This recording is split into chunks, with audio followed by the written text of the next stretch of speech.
Are your sentences feeling a little flat? A bit vague? There's a simple fix for that: adverbs. These powerful words are the key to unlocking more descriptive, precise, and engaging writing and speaking.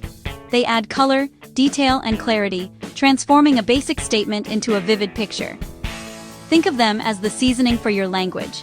They bring out the flavor and make everything more interesting. Ready to stop writing vague sentences and start communicating with impact? In the next few minutes, we're going to dive deep into the world of adverbs. We'll explore 4 essential categories that will immediately upgrade your English skills. First, we'll cover adverbs of manner, which tell us an action is done. Then, we'll look at adverbs of frequency, which explain something happens. After that, we'll tackle adverbs of time and place, pinpointing, and finally, we'll master the rules of adverb position, ensuring you always place them in the most natural and effective spot in your sentences. By the end of this guide, you'll be using adverbs confidently and correctly. Let's begin. First up, adverbs of manner. These are probably the adverbs you're most familiar with. Their job is simple. They answer the question, how is this action being performed?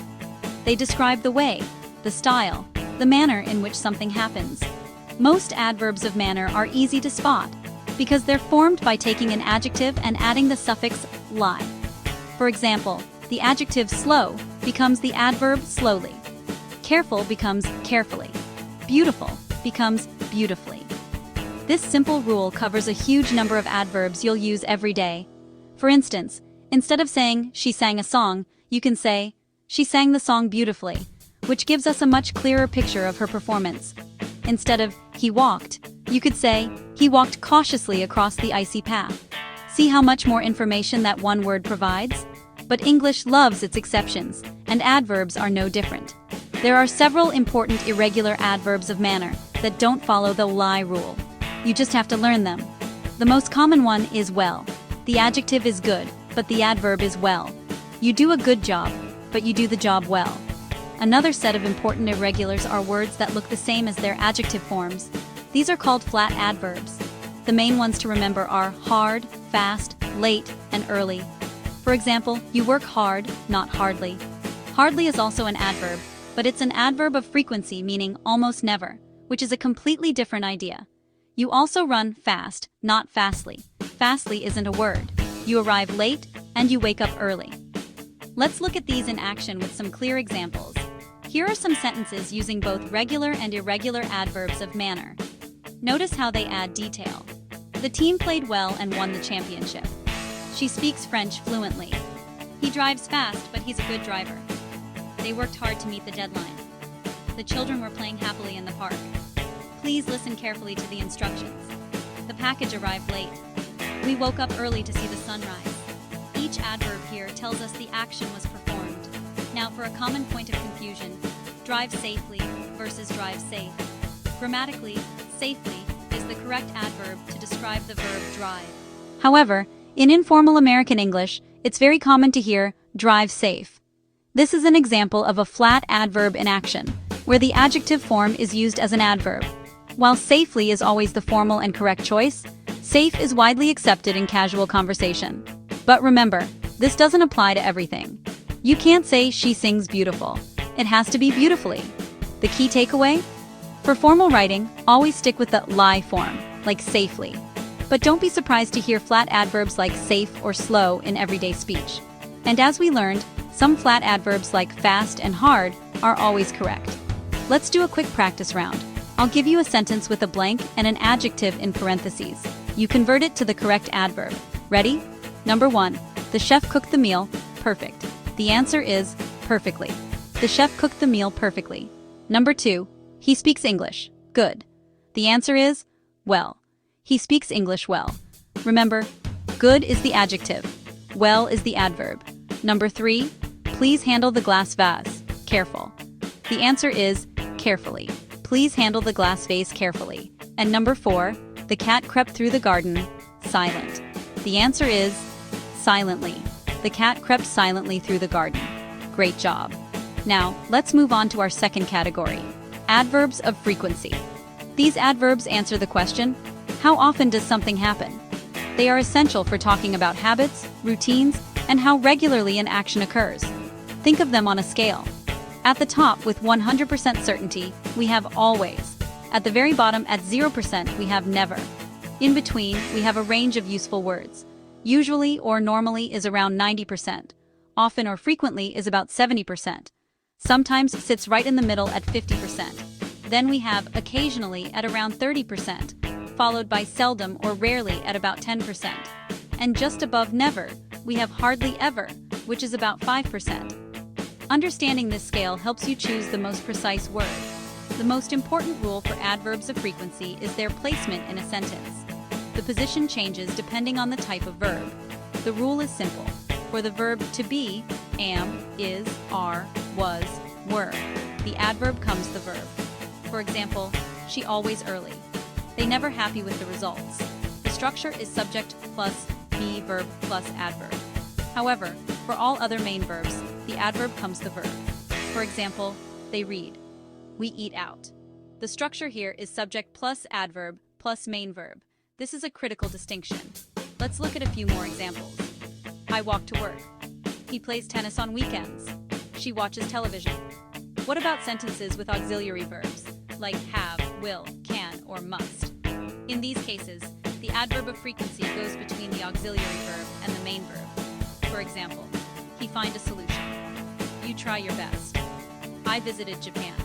This also applies to negative sentences with don't or doesn't. The adverb goes after the negative part. She go to the cinema. We work on Sundays. And for questions, the adverb goes after the subject. Do you come here? Is she so cheerful? Mastering this placement will make your English sound much more natural. Time for another mini quiz, this time on placement. I'll show you a sentence with two options. You choose the correct one. First one, A, she usually is late, or B, she is usually late. The correct answer is B. With the verb is, the adverb comes after. She is usually late. Second one, A, they work hardly, or B, they hardly work. The correct answer is B. Hardly means almost never, and comes before the main verb, work. They work hard would mean they work with a lot of effort. And the third one, A, do you often travel for work?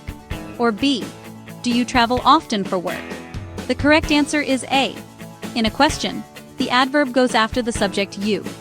Do you often travel for work? Excellent. Let's move on to our third category. Adverbs of time and place. These are straightforward. Adverbs of time answer the question when, and adverbs of place answer the question where. Let's start with time. Common adverbs of time include words like now, then, today, tomorrow, yesterday, soon, later, already, and yet. These are usually placed at the end of a sentence. For example, I will call you. We need to leave. Two of the most important adverbs of time are already and yet. Already is used in positive sentences to say something happened sooner than expected. It can go in the middle or at the end of a sentence. For example, I have finished my homework. Yet is used in negative sentences and questions to talk about something that hasn't happened but is expected to. It almost always comes at the end. For example, I haven't finished my homework. Or in a question, have you finished your homework? Now for adverbs of place. These tell us the location of the action. Common examples include here, there, everywhere, nowhere, inside, outside, upstairs, downstairs, abroad, and away. Like adverbs of time, they are most commonly placed at the end of a sentence. For example, the children are playing. He lives. Please put the box.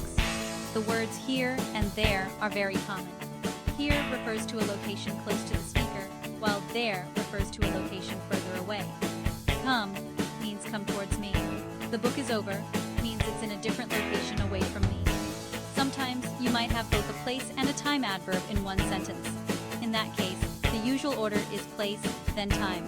For example, she worked place and time. Let's quickly correct a few common mistakes with these adverbs. A frequent error is mixing up already and yet. Remember, you can't say, I have finished yet. You must say, I haven't finished yet. And you wouldn't typically ask, have you already finished, in a neutral way? You'd ask, have you finished yet? Using already in a question implies surprise. Another common issue is word order. While placing these adverbs at the end is standard, sometimes people put them in awkward positions. For example, saying, I will tomorrow call you sounds very unnatural. The natural rhythm is, I will call you tomorrow. Stick to the end position for clarity. This brings us perfectly to our final section, the general rules for the position of adverbs. We've already learned specific placement rules for adverbs of frequency, but let's summarize the positions for all adverbs. There are 3 main spots an adverb can go in a sentence: the front, initial position; the middle, mid position; and the end position. The end position is the most common and neutral spot for many adverbs, especially those of manner, place, and time. For example, she sang, manner; he is waiting, place; they will arrive, time. The mid position, as we saw, is primarily for adverbs of frequency, like always, usually, and often. She arrives on time. It's also used for certain other adverbs like already and probably. He is forgotten. The front position is special. When you place an adverb at the beginning of a sentence, it's usually for emphasis or to set the scene. This is called fronting. For example, instead of the dog barked suddenly, you could say, the dog barked. This creates more drama and draws attention to the suddenness of the event. Time adverbs are often fronted to provide context. We will announce the winner. Let's look at how changing the position can subtly change the meaning or emphasis. Compare, she decided to leave, versus she decided to leave. The first sentence emphasizes that the decision itself was fast. The second is a more neutral statement that the act of leaving was done quickly. Both are correct, but the emphasis shifts.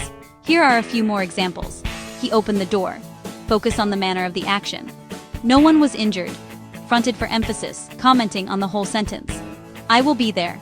End position for certainty.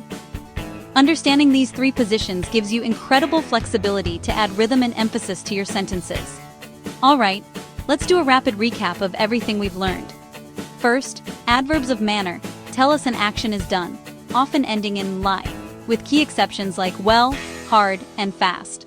Second, adverbs of frequency tell us something happens, following specific placement rules, after the be verb, but before other main verbs. Third, adverbs of time and place tell us and usually go at the end of a sentence. And finally, adverb position is key. The end position is neutral, the mid position is for frequency, and the front position is for emphasis. Now for one final quiz to test your knowledge. I'll read the question and give you the answer immediately. 1. She planned the event. A. Careful. B. Carefully. The answer is B. Carefully. We need an adverb to describe planned. 2. My boss is in a good mood. A. Rarely. B. Rarely is. The answer is A. Rarely. The adverb comes after the be verb is. 3. Have you spoken to him? A. Yet. B. Already. The answer is A. Yet. We use yet in questions about expected actions. 4. We saw a shooting star. A. Suddenly. B. Sudden. The answer is A. Suddenly. We use an adverb to introduce the sentence with emphasis. 5. He, his emails. A. Checks never. B. Never checks. The answer is B. Never checks. The adverb of frequency comes before the main verb. Fantastic work. You've just covered the most important rules for using adverbs of manner, frequency, time, and place. The key now is to practice. Start noticing adverbs when you're reading. Try to use a variety of them in your own writing and speaking. The more you use them, the more natural it will become. Thank you for watching, and keep up the great work.